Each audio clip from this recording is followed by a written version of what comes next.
한국의 3대 성인병으로도 불리는 당뇨, 고혈압, 뇌졸중, 미리 대비를 해두시는 것이 좋은데요. 오늘 걱정마 엄빠에서는 이러한 안 좋은 상황을 대비할 수 있는 정부 지원 혜택 2가지를 소개해 드리고자 합니다. 신청하지 않으면 받을 수 없는 혜택이기 때문에 영상 끝까지 확인하셔서 놓치지 않으셨으면 좋겠습니다.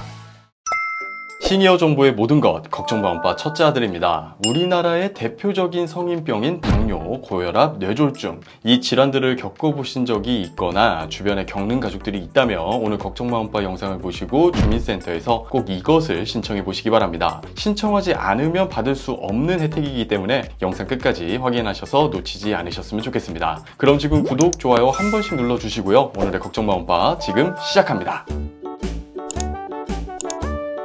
한국의 3대 성인병으로도 불리는 당뇨, 고혈압, 뇌졸중, 이 질병들이 무서운 이유는 갑자기 증세가 악화되었을 때 심하면 목숨을 잃을 수도 있고 운이 좋아 병원에 가서 치료를 받더라도 그 이후의 삶의 균형이 무너져 내릴 수밖에 없기 때문입니다. 그래서 미리 대비를 해두시는 것이 좋은데요. 오늘 걱정마 엄빠에서는 이러한 안 좋은 상황을 대비할 수 있는 정부 지원 혜택 2가지를 소개해 드리고자 합니다. 첫 번째로 소개해 드릴 제도는 바로 응급안전 안심 서비스입니다. 고혈압, 당뇨, 뇌졸중 같은 질환들의 경우에 가장 중요한 것이 시간과의 싸움입니다. 쇼크 등으로 쓰러지게 되는 경우에는 골든타임이라는 것이 있는데 이 골든타임을 놓치게 되면 상황이 더 악화되게 되는데요. 특히나 누군가가 옆에 있다면 쇼크로 쓰러지게 될 때 곧바로 119 신고가 가능하지만 혼자 사시는 경우라면 이런 부분들이 여의치 않습니다. 이런 안전의 사각지대에 계신 분들을 위해 정부에서는 응급안전 안심 서비스를 제공하고 있습니다. 응급안전 안심 서비스는 한마디로 정보통신 장비를 집안 곳곳에 설치해주고 화재나 응급 상황이 발생했을 때 119에 자동 신고해주는 서비스입니다. 그림을 보시면 더 이해하기 편하실 것 같습니다. 왼쪽 이미지를 보시면 방이 보이시죠? 응급 호출기, 게이트웨이, 화재 감지기, 출입 감지기, 활동량 감지기까지 총 5가지 장비들이 있는데요. 주민센터에서 신청을 하시면 이 5가지 장비들을 집 내부에 설치해서 위험이 발생했을 때 즉각 대응을 할 수 있게 해줍니다. 그러면 이 5가지 장비를 상세하게 살펴보도록 하겠습니다. 먼저 게이트웨이를 보겠습니다. 버튼이 큼직큼직하니 어르신들이 사용하기 수월하게 되어 있습니다. 119, 센터, 통화, 취소 등 4가지 단축키가 들어있는데 화재처럼 위험한 상황일 때는 119 단축키를 통해 신속하게 응급관리 요원과 통화를 할 수 있고요. 만약 지역센터의 도움이 필요하다면 센터를 누르면 됩니다. 전화번호부에 가족과 지인의 번호를 미리 추가하고 통화 버튼을 누르면 손쉽게 통화도 할 수 있다고 하네요. 나머지 기기들도 살펴보면요. 화재 감지기는 연기를 감지해 서비스 이용자에게 화재 상황을 알려주고 활동량 감지기는 화장실, 거실 및 주방에서의 활동량을 감지해서 움직임이 평소보다 떨어지면 위급 상황으로 인식한다고 합니다. 응급 호출기는 이런 식으로 벽면에 부착하고요. 위급 상황 발생 시 버튼을 누르면 신속하게 119로 전화를 걸 수 있겠습니다. 마지막으로 출입 감지기는 해당 감지기가 부착된 문의 개폐 여부를 알려주는데요. 특히 응급 호출기를 제외한 나머지는 벽 위쪽에 설치되는 구조라서 설치 기사가 직접 집에 방문해 기기를 설치해 주니까 걱정을 안 하셔도 되겠습니다. 그러면 신청 대상과 신청 방법이 궁금하실 텐데요.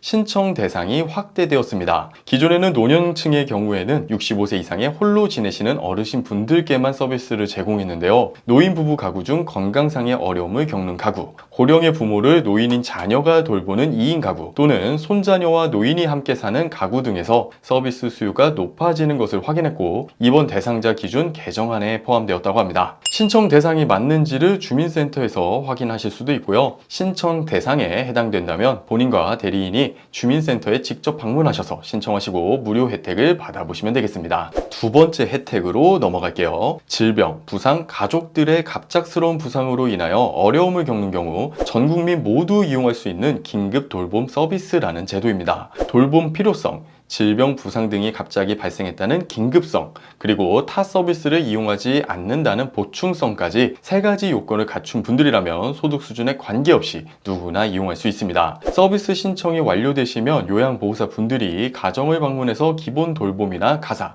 이동 서비스를 제공합니다. 지원 시간은 월 최대 72시간이라고 하고요. 하루 최대 8시간 내 이용자가 희망하는 시간을 지원하는데 이는 30일 내에 이용을 종료하는 것을 원칙으로 합니다. 아쉽게도 전 국민 모두 무료로 받을 수 있는 서비스는 아닙니다. 수급자나 차상위 계층은 서비스 요금이 면제되지만 중위소득 160%를 초과하시는 분들은 전액 본인 부담을 기본 원칙으로 합니다. 단 지자체별로 본인 부담 구간이나 비율은 상이할 수 있습니다. 서비스 단가, 이게 제일 궁금하실 텐데요. 노인 장기 요양보험 단가 기준으로 이용시간당 가격이 설정되었습니다. 1시간에 24,000원, 3시간에 54,000원 정도로 책정되었네요. 그리고 신청은 거주지의 읍면동 주민센터를 통해 진행하면 되고요. 병원 내 퇴원 지원실 및 신군구 추천서, 퇴원 확인서 같은 증명이 가능할 경우에는 별도 현장 확인 없이 서비스를 이용할 수 있지만 기존 서류만으로 확인이 어려운 경우 현장 확인 이후 서비스를 지원받을 수 있으니 이 점도 꼭 참고해 주세요. 긴급 돌봄 서비스의 경우 상반기 중으로 서비스를 시작할 예정이라 합니다. 왼쪽 보이시는 표처럼 14개 시도에 122개 시군구에서 해당 지원 사업을 수행할 예정인데요. 각 지역마다 서비스 제공 시기가 상이할 수 있으니까 서비스가 오픈될 때 걱정 마음바에서 다시 한번 안내해 드리도록 하겠습니다.